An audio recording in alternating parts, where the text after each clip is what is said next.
Hi friends आमी अनिमा welcome to my channel अनिमा रान्नाघर। तो बंधुरा आमी आज के आर एक नतून धरनेर रेसिपि निये चले एसेछि। आमार रेसिपि हलो चिंगड़ी मसाला प्रन मसाला। तो आमी एबारे रेसिपिटा आपनादेर साथे शेयर करब। चलुन आमार किचेने आमी कड़ाई बसिए दिएछि। এই रेसिपिटा किन्तु पुरो आमी सर्षेर तेल दिए बानाबो। तो कड़ाईते आमी सर्षेर तेल दिए दिलाम। प्रथमे आमी चिंगड़ी माछगुलोके भालो करे भेजे नेब। चिंगड़ी माछगुलो आमी धुए नुन हलुद माखिए रेखे दिएछि। तेलटा आमार गरम हये गेछे। एबार नुन हलुद माखिए राखा चिंगड़ी माछटा आमी तेलेर मধ্যে दिए दिलाम। चिंगड़ी माछटाके किन्तु खूब भालोभाবে फ्राई करे निते हबे। नाड़ाचाड़ा करे दिलाम। এই চিংড়ি মাছ চিংড়ি মশলা বানাবার জন্য যে মশলাটা সেটা আমি রেডি করে রেখে দিয়েছি। আমি পেঁয়াজ আদা রসুন কাঁচা লঙ্কা এগুলো সব একসাথে আমি পেস্ট করে রেখে দিয়েছি। সাথে আরও অনেক মশলা দেব, সেগুলো আমি একে একে আপনাদেরকে বলবো। দেখুন চিংড়ি মাছগুলো আমার ভাজা হয়ে গেছে। এবার চিংড়ি মাছগুলোকে আমি উঠিয়ে রেখে দেবো। ওই কড়াইয়ের মধ্যে আমি আরও সর্ষের তেল দিয়ে দিলাম।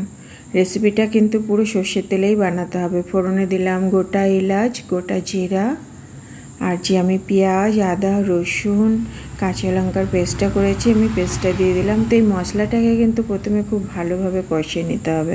এমনভাবে কষাতে হবে যে মশলা থেকে যেন কোনো কাঁচা গন্ধ না থাকে। মশলাটা আমি ভালো করে নাড়াচাড়া করে দিলাম। এবার একে একে আমি গুঁড়ো মশলা ইউজ করব। লবণ দিলাম, লবণটা আপনারা স্বাদ অনুসারে দেবেন, যতটা দরকার সেই হিসাবে দেবেন। আর দিলাম হলদি পাউডার, দিয়ে আবার ভালো করে নাড়াচাড়া করে দিলাম।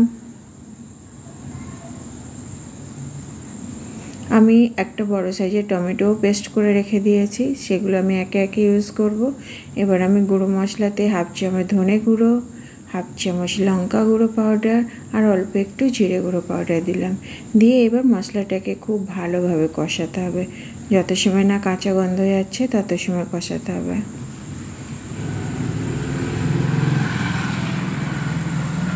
দেখুন মশলাটা আমার পুরো ভালোভাবে কষানো হয়ে গেছে, মশলা থেকে তেল ছেড়ে দিয়েছে। এবার যে আমি টমেটো পেস্টটা করেছি ওটা আমি দেব। অল্প একটু রেড চিলি পাউডার দিলাম, কাশ্মীরি রেড চিলি পাউডার দিলাম। এটা হলো কালারের জন্যে, তো আপনারা চাইলে দিতেও পারেন আবার নাও দিতে পারেন। তো জাস্ট অল্প একটু দিলাম আমি। এটা দিলে কি কালারটা খুব ভালো হবে। এবার আমি টমেটো পেস্টটা দিয়ে দিলাম। দিয়ে এবার ভালো করে এটাকে কষাতে হবে। এবার আমি লাস্ট ফিনিশিংয়ে যে মশলাটা দেব সেটা হলো কাজু আর নারকেল বাটা। আমি কাজু আর নারকেল একসাথে আমি পেস্ট করে রেখে দিয়েছি। দেখুন এই মশলাটা আমার পুরো ভালোভাবে ভাজা হয়ে গেছে। এবার ভেজে রাখা চিংড়িগুলোকে দিয়ে দিলাম। তো চিংড়ির সাথে মশলার সাথে এটাকে আরও আমি 2 মিনিট ভালো করে কষিয়ে নেব। তো দেখুন বন্ধুরা এটা পুরো ভালোভাবে কষানো হয়ে গেছে।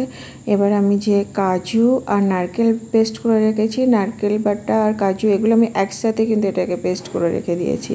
তো কাজু নারকেল বাটাটা আমি দিয়ে দিলাম। দিয়ে এটা বেশি কষাবো না, জাস্ট 1 মিনিট একটু আমি কষাবো এটা। তো এই চিংড়ি মশলা কিন্তু বন্ধুরা খেতে কিন্তু দারুণ লাগে, এক থালা ভাত খাওয়া হয়ে যাবে। এই লাস্টে যে আমি কাজু আর নারকেল বাটাটা দিলাম তো এর স্বাদ আরও দ্বিগুণ হয়ে যায়। দেখুন এটা পুরো ভালোভাবে আমার ফ্রাই করা হয়ে গেছে। এবার এর মধ্যে আমি পরিমাণ মতো জল দিয়ে দেবো। তো গ্রেভিটা বন্ধুরা আপনার যতটা দরকার, চাইলে এটা আপনি একটু গ্রেভিও করতে পারেন আবার শুকনো শুকনোও করতে পারেন, মাখো মাখোও করতে পারেন। গ্রেভিটাও কিন্তু খেতে দারুণ লাগে। তো আপনার যেমন পছন্দ সেই হিসাবে করতে পারেন। আমি একটু মাখা মাখা করবো, কারণ এটা হলো প্রন মশলা হলো, তো একটু মাখা মাখা করব। ঢাকা দিয়ে দিলাম। 5 থেকে 7 মিনিট পরে আমি ঢাকনা খুলে দেখলাম। দেখুন আমার রেসিপিটা প্রায় রেডি। বাস গ্রেভিটা একটু কম হলেই আমি নামিয়ে দেব। চাইলে আপনারা এতটা গ্রেভি দিয়েও রাখতে পারেন, কারণ এই গ্রেভিটা খেতে কিন্তু দারুণ লাগে। তো বন্ধুরা আমি যে প্রসেসে বানালাম আপনারাও কিন্তু অবশ্যই বানাবেন, গ্যারেন্টি দিয়ে বলছি খেতে অসাধারণ লাগবে। অল্প একটু চিনি দিয়ে দিলাম, 4টে কাঁচা লঙ্কা দিলাম।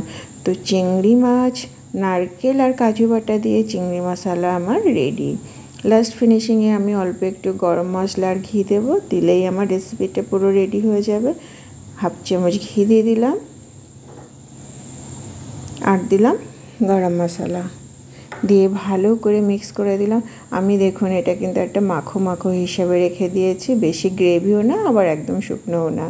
তা আমার কাজু বাটা নারকেল বাটা দিয়ে চিংড়ি মাছের মশলাটা কেমনি লাগলো বন্ধুরা অবশ্যই জানাবেন। যদি ভালো লাগে তো একটা লাইক কমেন্ট শেয়ার অবশ্যই করবেন। তো দেখুন আমার রেসিপিটা পুরো রেডি। যেমন কালার হয়েছে তেমনি খেতে কিন্তু অসাধারণ।